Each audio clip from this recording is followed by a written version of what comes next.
Salut YouTube, j'espère que vous allez bien, je suis ravie de vous retrouver aujourd'hui dans cette nouvelle vidéo. Je m'excuse par avance pour la luminosité vraiment bancale, il n'y a pas de soleil. Voilà, j'essayerai de voir ce que je peux faire post-production. Mais bon, le plus important c'est que vous m'écoutiez parler, pas que vous me voyez, donc c'est pas grave.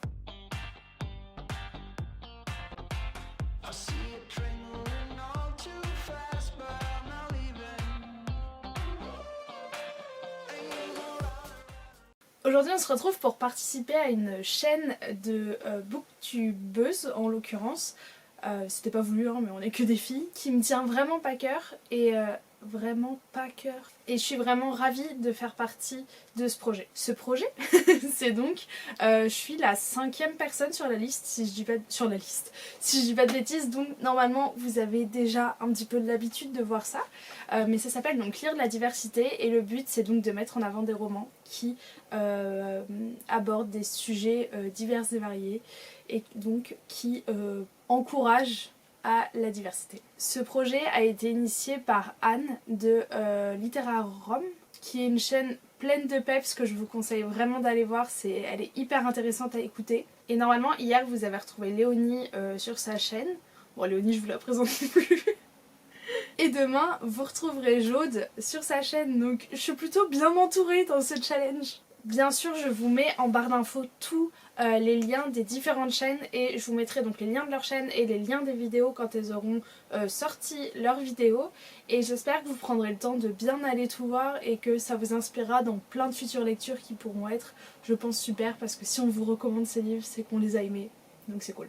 J'avoue que je vais peut-être un peu rejoindre Kimberly sur ce qu'elle disait, donc Kim de Kimi Collection. Et pareil, je sais pas pour vous mais sa chaîne, dès que je la regarde je suis obligée d'avoir un sourire. Et d'ailleurs à un moment elle parle d'un livre dont je vais vous parler dans cette vidéo. Mais pareil, j'ai un petit peu peur de dire des bêtises, donc je vais essayer de faire du mieux que je peux, mais n'hésitez pas à me corriger dans les commentaires si par moments mes mots sont un petit peu afin que je m'améliore pour l'avenir. Pour cette vidéo j'ai décidé de vous parler de 3 livres. Un livre qui a été un super coup de cœur il y a 2 ou 3 ans, un autre que j'ai lu il y a au moins 5-6 ans, et un livre que j'ai lu il y a 2 semaines que j'ai absolument adoré. Et en plus ça tombe bien parce que je vous en parle en long et en large et en travers, en tout ce que tu veux, dans un de mes derniers weekly vlogs. Mais il sortira lundi prochain, donc vous ne l'avez pas encore vu. Donc c'est cool parce que j'avais pas envie de me répéter pour vous.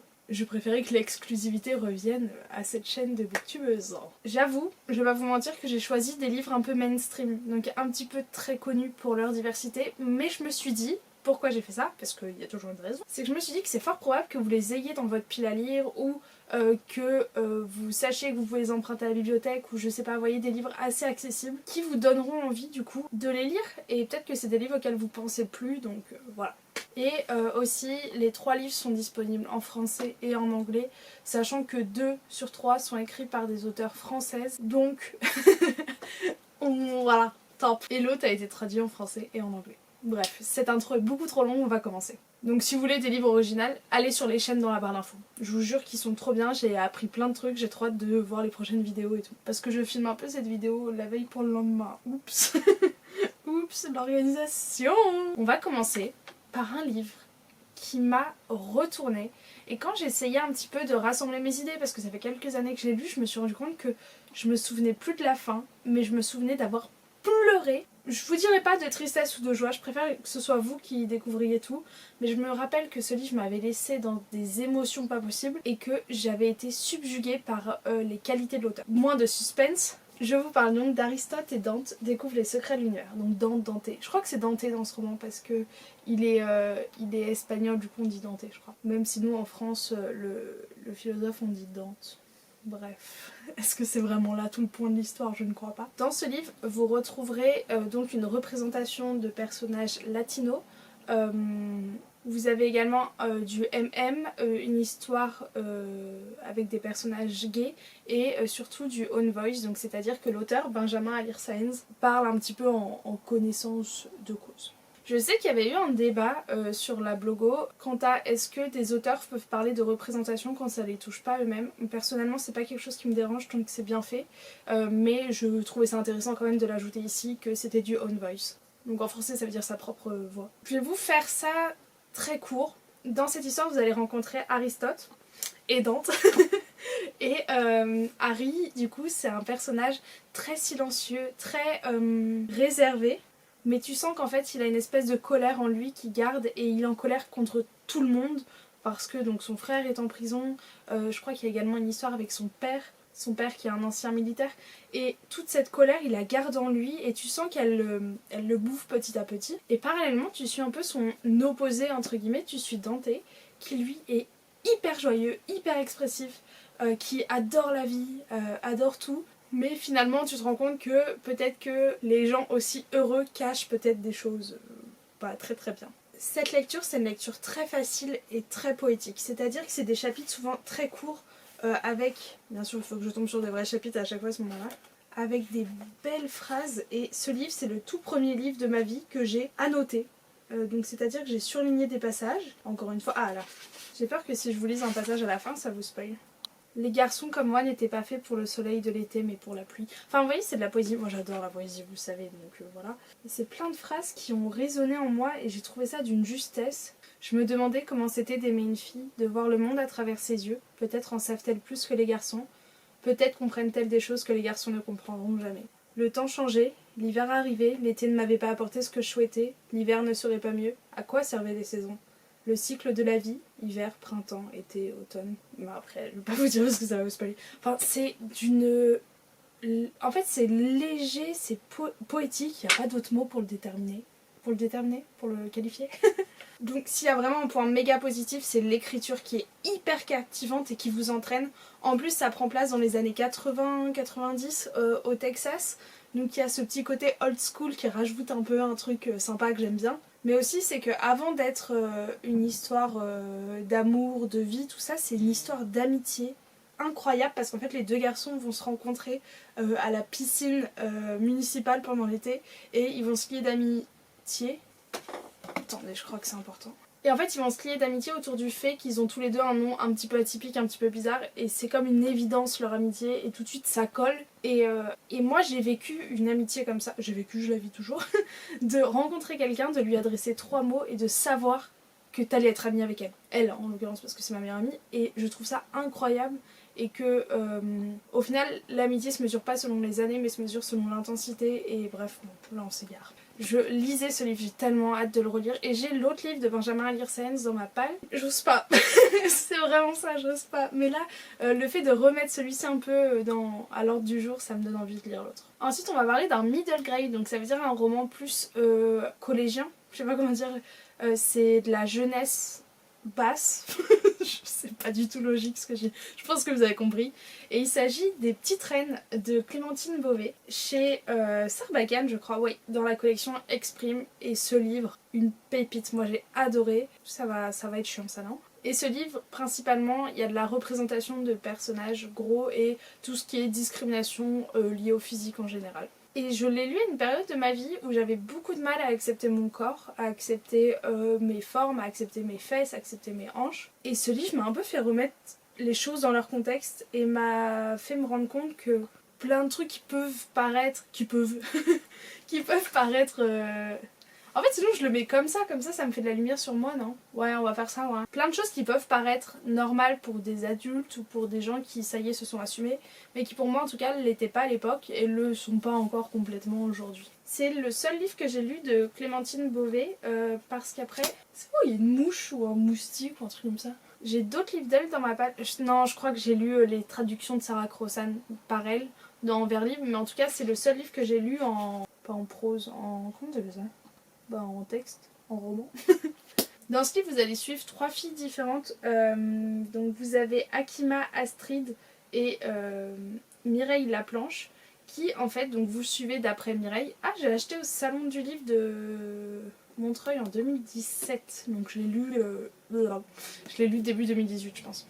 Qui en fait viennent d'être élus par, c'est horrible, par leur école comme les boudins d'or. Ça veut dire les 3 filles les plus moches du lycée. Et donc il y a boudin d'or, boudin d'argent et boudin de bronze. Et du coup toutes les 3 qui n'étaient absolument pas amies de base se retrouvent un petit peu dans le même camp parce qu'elles font face au même regard, à la même chose absolument horrible qui me dégoûte et qui me met en colère. Et du coup elles vont se lier d'amitié après cet événement qui va un petit peu les aider à unies dans l'adversité quoi. Et en fait les 3 filles en discutant vont se rendre compte qu'elles ont toutes les 3 un point commun, que le 14 juillet elles doivent se trouver à Paris, à l'Elysée précisément je crois. Et du coup de là, elles commencent une quête que je trouve incroyable. C'est assez drôle, c'est surtout plein d'autodérision. Et moi je trouvais ça très juste. Je sais que beaucoup de gens ont critiqué ce côté-là un petit peu en disant que parfois ça pouvait tomber. Honnêtement moi j'ai beaucoup aimé. Et donc elles vont partir de leur petit village dans le sud de la France et elles vont remonter tout jusqu'à Paris en vélo en vendant des boudins sur la route. Sauf que à force, leur histoire un petit peu incongrue va attirer les médias et du coup ils vont être de plus en plus connus et suivis et bref je trouve ça très drôle. Et donc il y a cette lutte contre un petit peu le harcèlement scolaire en même temps qu'elles mettent en avant. Et c'est vraiment, c'est drôle, c'est plein d'autodérision et c'est vraiment bien fait et j'avais adoré ce livre. Et le dernier, je vous parle du syndrome du spaghetti de Marie Vareille, donc Marie Vareille m'a envoyé gentiment. Ce livre est sorti il y a quelques mois je crois et je l'ai lu et j'ai adoré. Je pense que je l'ai particulièrement aimé parce qu'il a fait écho pareil en moi sur certains points, notamment sur le point du sport, je vais y revenir après. Et de toute façon je pense que c'est ça qui détermine les meilleurs livres pour vous, c'est de savoir si ces livres vont faire ce petit truc en vous, vous rappeler un truc chez vous qui va faire que c'est magnifique. Et notamment le livre de Marie Vareille, je lui ai écrit un mail après, est très juste et très bien écrit et je la trouve très forte. Enfin voilà, je l'ai félicitée. J'ai un truc dans l'œil, je suis désolée. Alors dans ce livre-là, vous allez suivre Léa et Anthony. Principalement Léa. Moi je pensais qu'on allait suivre les 2 points de vue alternés, pas du tout. C'est Léa le personnage principal et du coup on apprend à connaître Anthony au travers des yeux de Léa. Mais Anthony fait pas partie du tout du décor principal. C'est un personnage secondaire très présent on va dire. Déjà je vais vous dire, dans ce livre-là vous avez, je sais pas comment appeler ça, mais de la précarité, de la représentation de la précarité économique. Dans le sens où Anthony vient d'une cité, pour lui c'est compliqué l'argent, c'est compliqué de vivre, sa mère a des problèmes d'argent et tout. Donc c'est bien, je trouve, qu'il y ait ce genre de diversité dans un roman. J'ai vraiment un truc dans l'œil. Pourquoi ça m'arrive quand je filme une vidéo? On va faire un truc. S'il y a des médecins qui regardent ça, ils vont être horrifiés. Parce que j'ai perdu mes gouttes pour les yeux, je sais plus où je les ai mis. Bon, on va boire un petit coup au passage. Il y a aussi un personnage, du coup Anthony est également racisé parce qu'il est noir et il y a une scène quand il va voir Léa devant son école qui m'a absolument choquée, mais bon bref. Et ça parle également de personnages malades et voilà. Des maladies cardiaques en particulier. Et en fait, vous allez suivre dont Léa a toujours su ce qu'elle voulait faire de sa vie. C'est-à-dire que dès qu'elle était petite, elle a directement commencé à jouer au basketball haut niveau. Elle a fait du sport-études, elle faisait plus de 20 heures d'entraînement par semaine, jusqu'au jour où un drame familial se produit. Et le problème avec ce livre, et c'est pour ça que je l'ai gardé pour la fin, c'est que j'ai pas trop envie de vous en dire. Moi j'y suis allée juste en sachant que Léa faisait du basket, qu'il lui arrivait un drame et c'était tout. Je savais même pas qui était Anthony ou quoi. Et je pense que c'est le point principal que vous devez connaître de ce livre, parce que j'ai vraiment envie que vous gardiez la surprise. C'est un livre très court, qui m'a fait pleurer. Voilà. Bon après je suis pas très compliquée à pleurer non plus. Et c'est pas mal une leçon de vie avant toute chose.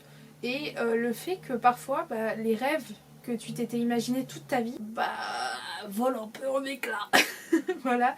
Et je trouve que c'est un livre jeunesse vraiment très important à mettre dans les mains de plein d'adolescents qui ont besoin un petit peu de se rendre compte que je trouve que l'adolescence c'est un moment tellement difficile parce que t'es perdu face à tout. Tu dois à 17 ans faire des choix beaucoup trop compliqués pour ton âge et surtout moi je sais que c'était l'impression que j'avais que les plans que j'avais fait dans ma tête depuis toujours, si c'était pas eux que je faisais, ça servait à rien vu que les autres étaient pas assez mûris. Et en fait dans cette histoire tu suis Léa qui du coup doit, suite à cet événement, réimaginer tous ses plans pour son avenir. Et j'aime beaucoup ce côté un peu de résilience et de se relever après ce qu'elle a vécu et de rebondir. Et c'est vraiment une qualité que je cherche beaucoup dans les personnages, notamment de fantasy. C'est vrai qu'en fantasy c'est un critère que j'aime beaucoup retrouver. Et ce livre est génial et il est incroyable et je vous le conseille de fou.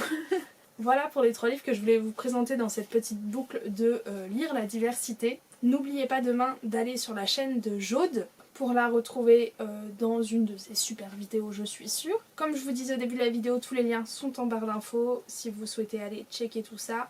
Et dites-nous si ce projet vous a plu et s'il y a d'autres thèmes un petit peu principaux comme ça que vous aimeriez qu'on aborde. Thèmes principaux éventuellement. J'espère que vous aurez trouvé dans ces 3 livres vos futures lectures ou au moins dans le reste de ce que tout le monde vous a présenté. Je vous souhaite une agréable journée et passez un bon mercredi. Voilà, c'est tout pour moi. Bref, plein de gros bisous. Ciao ciao.